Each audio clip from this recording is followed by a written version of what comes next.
coming out here after 30 years, yeah, I ain't got nothing, but I'm gonna have something because I'm rich in personality, you know, and I'm rich in love. My family love me, and that's really all that counts. Yeah, man. Welcome, man. I'm trying to tell y'all about the time that Zolly coughed. This is part 2, y'all. Zolly shook up the entire Greensville compound. What happened was one morning, in the morning time when we get up, go to breakfast, do whatever it is that they have to do when they clear the count, we go to breakfast. And after we go to breakfast, they had what they call movement. That's when they started calling people to go to wherever you need to go. If you taking, GED classes, you taking school, you taking vocational classes, you're taking anything that requires, some type of what they call it, vocational or educational classes, you would go in the morning time. Those was when they had some in the evening too, but it started in the morning after breakfast and everything else was clear. That's when they call movement. Now, mind you, Greensville got the biggest institution in Virginia. It's 3 compounds in one, but the way they're sectioned, they're set right down there beside each other. So they had something what you call outer unit movement. That means you had to leave one compound to go to the other. But in the middle, they had a big round circle called the center circle where you can walk through. You're actually on the street, but you're not free. You got gates and fences and guards and everything. But you actually leave one compound and go to the other because your class that you're taking may be over there. The graphic design class was in another building. So people go to take graphic design. You had people that was going to I think they had the wood shop on there. They go over there to that. You had people coming over from there to the plumbing, the HVAC, different places. So it's outer unit movement. These movements only went on a certain amount of times a day, a certain time a day, because all the officers had to be in place. Everything had to be coordinated. People line up, they move, they go. Now, mind you, when you go into these other places, you gonna be shook down, right? They gonna pat you down, shake you down. They not script searching you, but they patting you down real decent, and they sending you where you had to go. But you gonna be escorted by an officer as well. Okay. With that being said, you got some of these cats always think they smarter than everybody else, always trying to do some foolishness that will end up messing things up for everybody. During this time, it was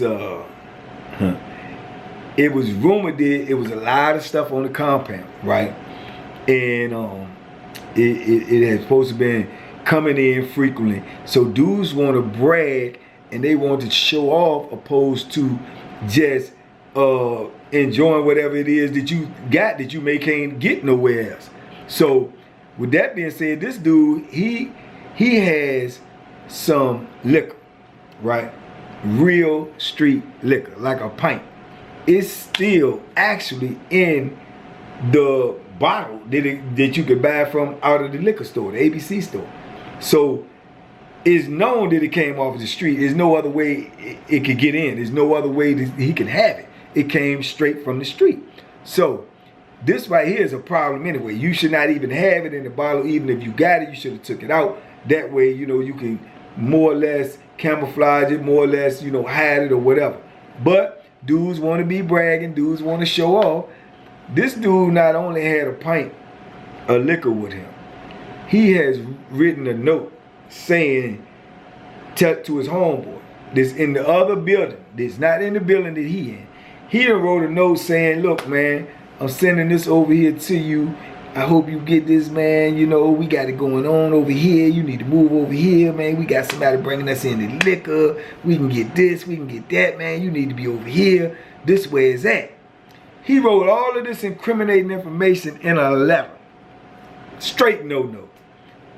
Balled the little letter up, which we call a kite, got it as small as possible, taped it all up, taped it to the bottle of liquor, and he gonna take the liquor and try to put it in his sock and pull his pants down and go to another part of the institution, which is outer unit movement, knowing that you're gonna get shook down.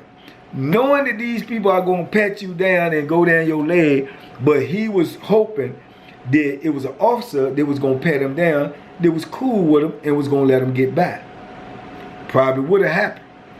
But had it not been for this day, Supervisor Zolly is out there overseeing the movement, right? She troubleshoot everything. She see you got your shirt tucked. Tuck your shirt in, young man. Pull your pants up. She on everything. So, like I told you before, officers scared of her too. So they nervous because they know, oh, you ain't doing, you pat him down real good. You ain't doing what you, because she watching them. You know, so when they know she watching them, they gonna do their job because that's their livelihood. They gonna do their job. And they know she gonna go tell it. She'll go write you up. People will get suspended messing with Zolly, man. Officers get suspended, get some days on the street without pay. Everything messing with Zolly, because she gonna tell it. It's known she gonna tell it. And it's known from the convict side, don't let her catch you wrong, because she got you. Well, all that going on, he gonna try to come through the line. When he sees Zolly, if he was smart, he would have got out the line and went on back to the building. And either took that back or just, not went to school that day. Nah, not him. Not him. I guess he figured he could still get by. So he go on and moving on down the line, and get up to him. And he getting shook down. And evidently, Zolly is watching and it don't look like he getting shook down proper. So, here she come. Hey, young man, come here. Get over here. What's up? Get over here. He comes over there to where Zolly at, and Zolly say, turn around, put your hands up. Zolly pass him down. Don't you know, Zolly find this liquor. What you got in your, what's this? What's this right here? What you talking about? He tried to pull away. She grabbed him. What you got? Lift his pants leg up. This fool, and that's all he can be called, is a fool, and that's being nice. He let Zolly grab this bottle of liquor with the note on it, Now, if any time I ain't advocating, I ain't gonna never advocate doing nothing to no woman. That's just not me. But if it's any time that you gonna try to get away, that's when you supposed to try to get away. You could have snatched that bottle and just ran and just broke the bottle and get the note off or whatever. You going to jail anyway. That's just my philosophy. You going to jail. When you get caught with that, you definitely going to jail. There ain't no ands, ifs, or buts about it. You going to jail, you can make it a case, you can make it under investigation, and some more stuff. So why is you just gonna let her just take that from you and then you gonna sit there and complain about it? Because you already know what it is. Now you not only got yourself in trouble, you done incriminated everybody else. Now they want to do all types of stuff. Man, all hell broke loose. When Zolly found that, oh my God, what did you got? What is this? What is this? Look at this. Do y'all see this? And you patting him down and you let him get by you with this? You see this? This come off the street. What's this note to it? Pull the note off. Hey, get on the radio, call in the code, and man, next thing you know, they say, everybody, back to your building. Back to your building. Out of unit, movement is canceled, classes is canceled, back to your building.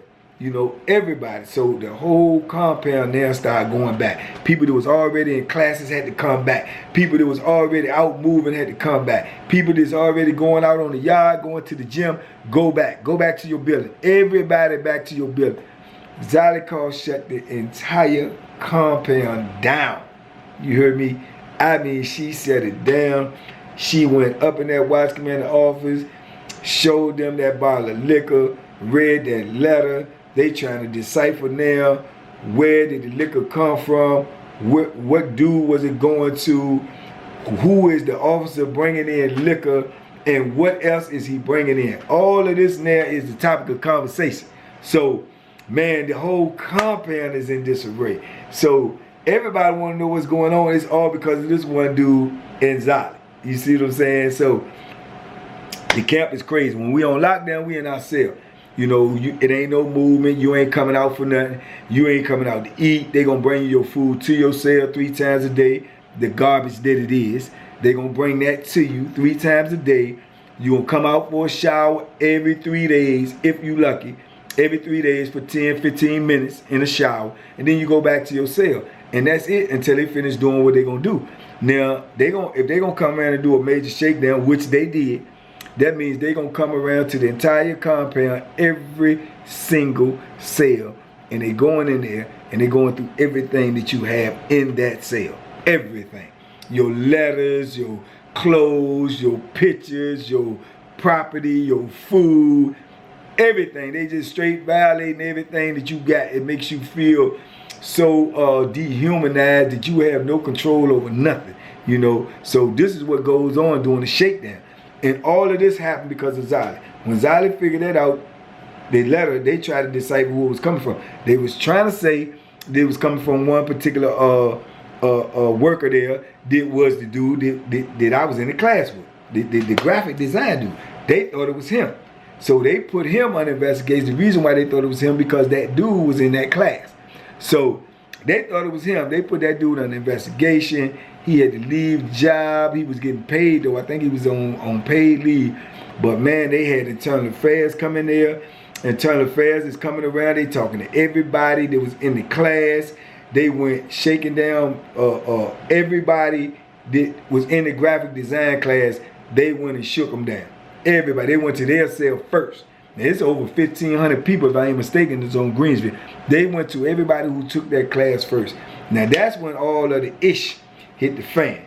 Because some of the people who they went to that was in the class, they found, you know, DVD players, illegal, you can't have them. They found DVDs.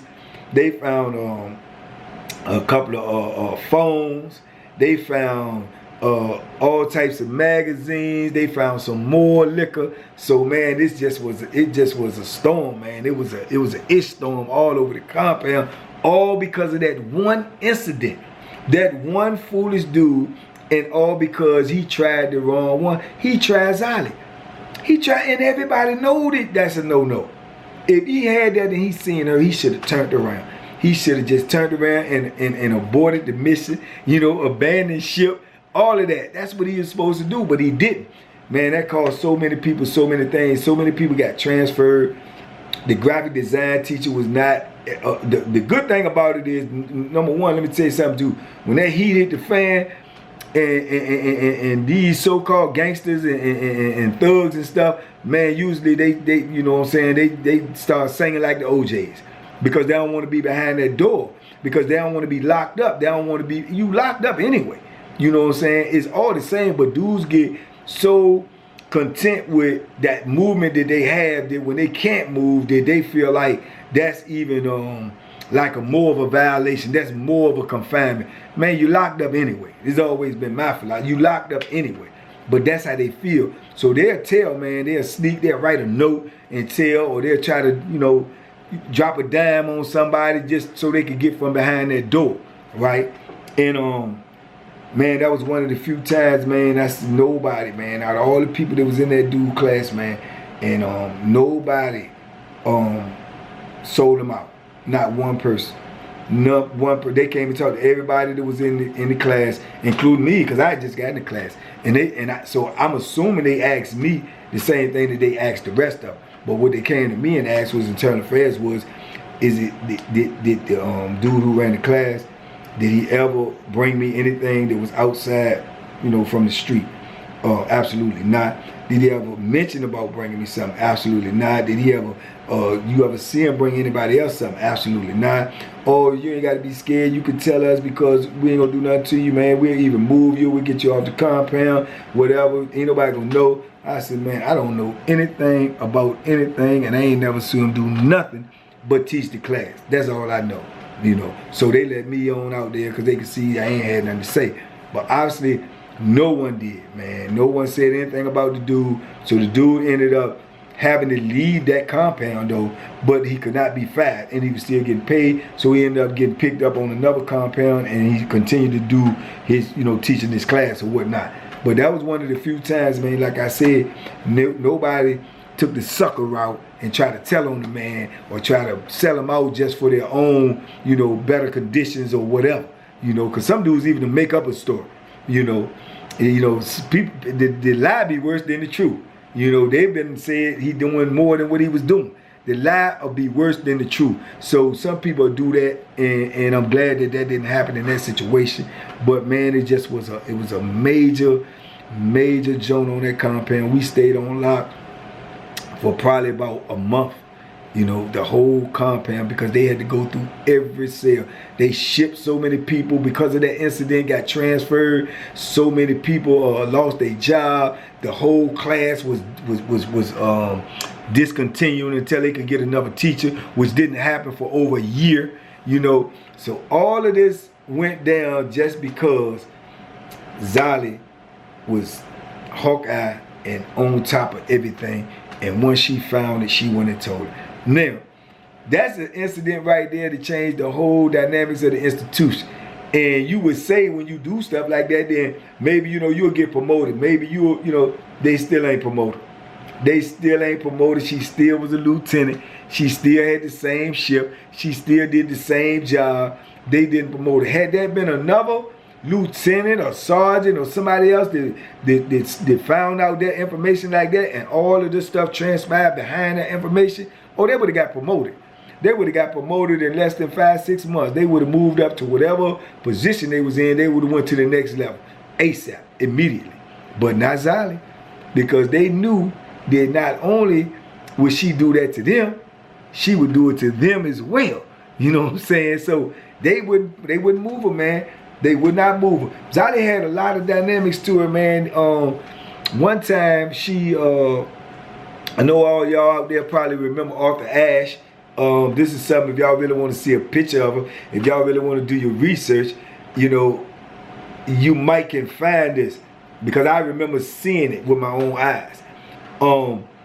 Zolly was also some kin to Arthur Ashe. She was like his first cousin or something. She was close with him. So I remember when he had passed away and they had his funeral, I remember Jet Magazine did an article about his funeral and had pictures and stuff in there.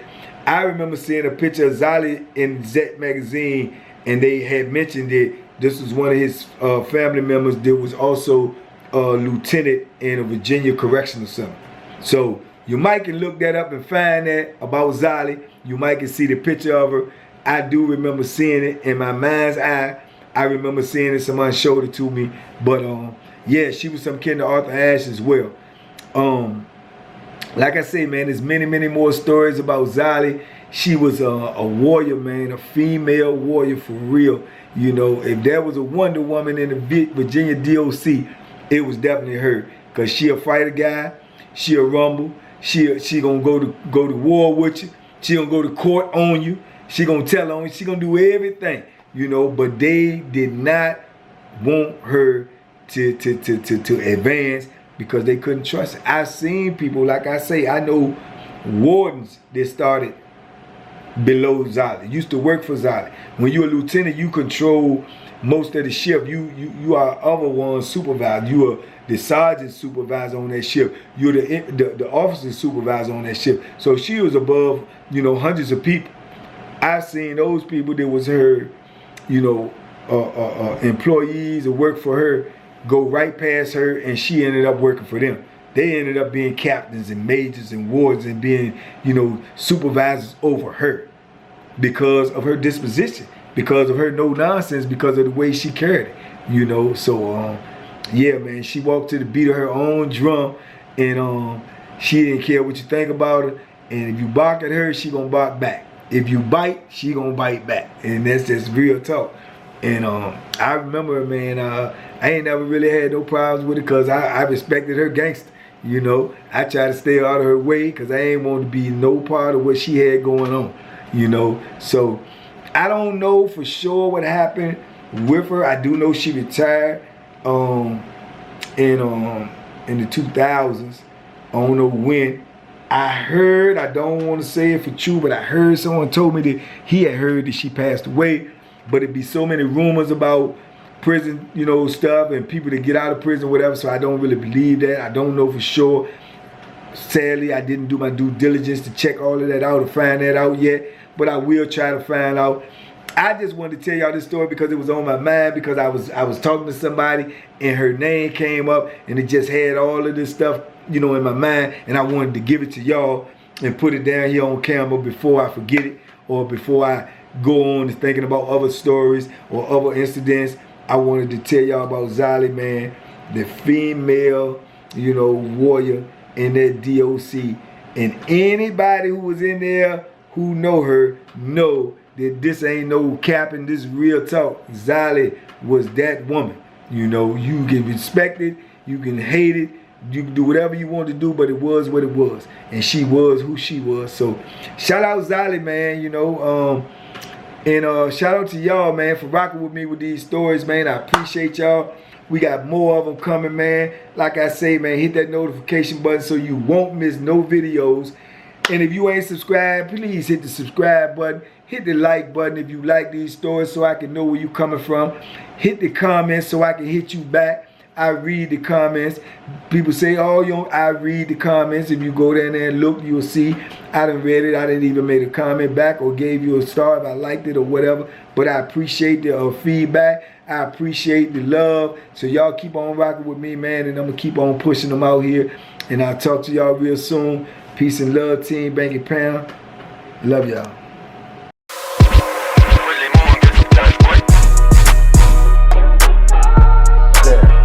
The bacon special. Yeah. Pure delicious. Pure deliciousness, man.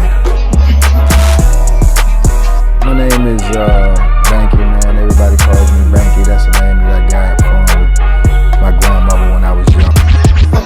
I'm coming out here after 30 years. Yeah, I ain't got nothing, but I'm gonna have something because I'm rich in personality, you know, and I'm rich in love. My family love me, and that's really all that counts.